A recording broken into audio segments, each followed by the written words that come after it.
Hi class, welcome to Medical Terminology. This video is designed to just introduce you and give you a course tour so you know where to find everything. This is a little self-explanatory. Here are my faculty information. I realize that a lot of you will be working at unusual times, and I'm happy to accommodate that. And so here are my actually in-person office hours, but I'm happy to make an appointment with you through Zoom. And if we got to do some funky times, that's okay. Here is the syllabus and the schedule. You will find that I very intentionally have created this class to look very similar almost every week. And this is because it will help you get in a routine of learning medical terminology and practicing every day. I've been teaching this class for a long time, and students really love the format because they know exactly what's expected and exactly how to study. And so unlike other classes where you would not want a lot of repetition, in this class we have a lot of repetition because the only way to learn a language is to immerse yourself in learning the language, right? And so this is the best way we can do it. Here you have your course resources. This is how you register for Connect. And so you want to follow these directions. In addition, I have a few other things here. I have a Connect Help folder in case you're having problems or you need something. And here I have Blackboard help. I have a video that explains weighted grades. In case you're unsure, this class does have weighted grades. You will know what your grade is at all points in time. And so you will always be able to look at your grade book and see what those weights look like and where you stand in the course. Here we have a Connect Activities Completion and Grading Policy. This is actually pretty important. The Connect activities are not designed to be assessments. They are designed to give you practice. And so you have 2 attempts to complete each one. You can check for accuracy. I give you all the room for you to get 100% on every single Connect activity. That's my goal. Again, it's about you getting practice. So you have 2 attempts for every activity. I would prefer you to wait to ask me a question until you have completed 2 attempts, because often you will get feedback of what that right answer was, and we don't have to look it up together. That being said, if you think there's an error, by all means, reach out to me. You know, it's a program, and they're ultimately humans, and so there will be errors, and I am happy to address any that you find. But again, when completing Connect activities, please wait until you have completed both attempts before asking me the question, just to make sure that the answer is not already there for you. Quizzes and exams.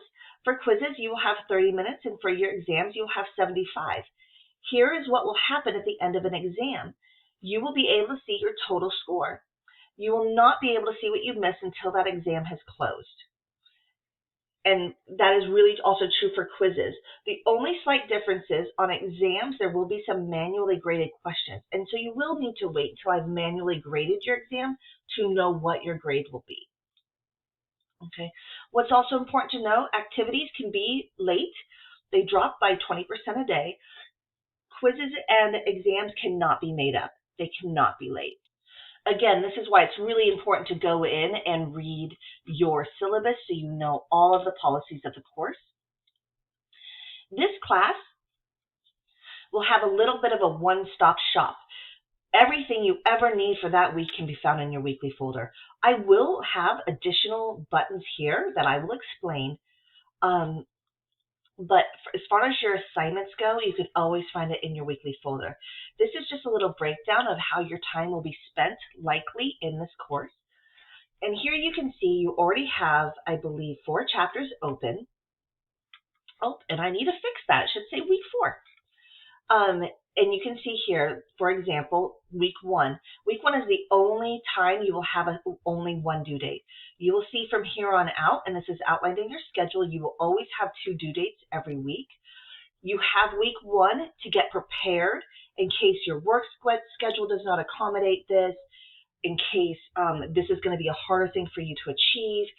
You have 1 week to figure out how to make that happen. Every week you will open up, you will get the learning objectives of that chapter. You will have a PowerPoint. this is not a narrated PowerPoint because that would be really boring. And so I give this to you in case you want to read, but it really, with medical terminology, you're not reading a lot of stuff, right? This really is about figuring out what are the roots for that organ system. What are the common prefixes, suffixes for that organ system or in general? And so really, by the time you're in chapter 3, it's less reading and more about practice, learn, practice, learn, practice, learn. And that's probably what this video is just going to say. So here are a few videos for you, just introductory work. And again, I will always have a folder that says all of your Connect work. And you here, Connect Orientation will teach you how to use Connect. SmartBook. SmartBook is an interactive textbook that allows you to ensure that you are understanding the textbook that you are reading and gives you an opportunity to practice as you go. Take your time with this. And this is also a freebie. This is worth 10% of your grade, and there's zero reason. The only chance you get at not getting 100% is you quit or you don't complete it on time. So take the time. It will really help you. And then you can see here all the other assignments for this week. The reason why it might seem like you have a lot is I break them up so you can focus on the topic of that assignment, and it also would help you to determine how much to complete each time rather than giving you one really big assignment, which would be hard to save and go back to. Students actually really like this. I don't want you to feel intimidated when you see a long list of stuff because, again, this is all of, think of that you're going to the country where we speak this language, and this is how I take you there. CT Skills is something that you will register for, and this is how you do it. And here's the registration page, and here's CT Skills' main site. Key things, if you need troubleshooting, here are some troubleshooting suggestions, and then also how to contact them or get support if you're having technical issues.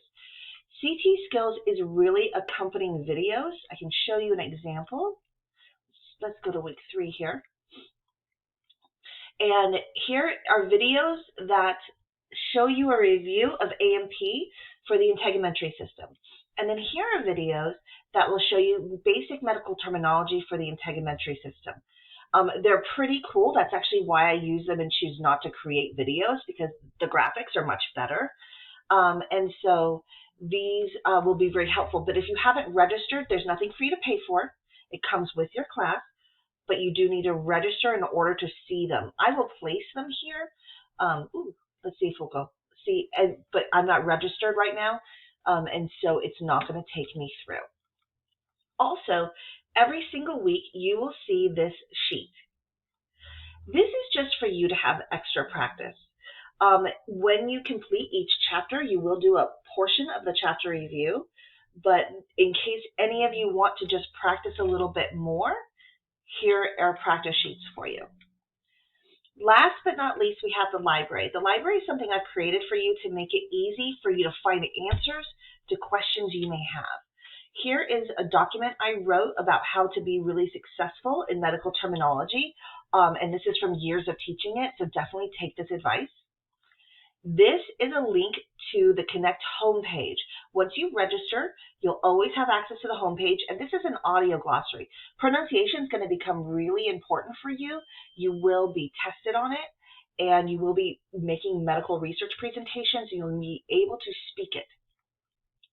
Here are just documents I've made for you that break down the common roots, suffixes and prefixes and abbreviations that you will find in each organ system. And so here's more common ones that we can just pull off. And then you see here you have one for every organ system that we're studying. So I would encourage you to utilize your library. I made it for you so you could really begin to see, okay, this is what we're looking at.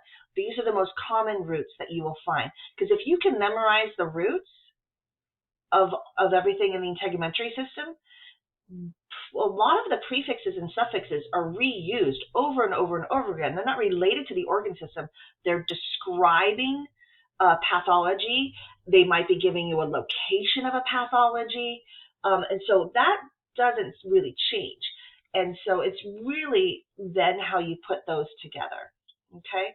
And so that's what these are helping you reference. Okay, well, that was your tour. Please let me know if you have any questions, and I'm excited to get started.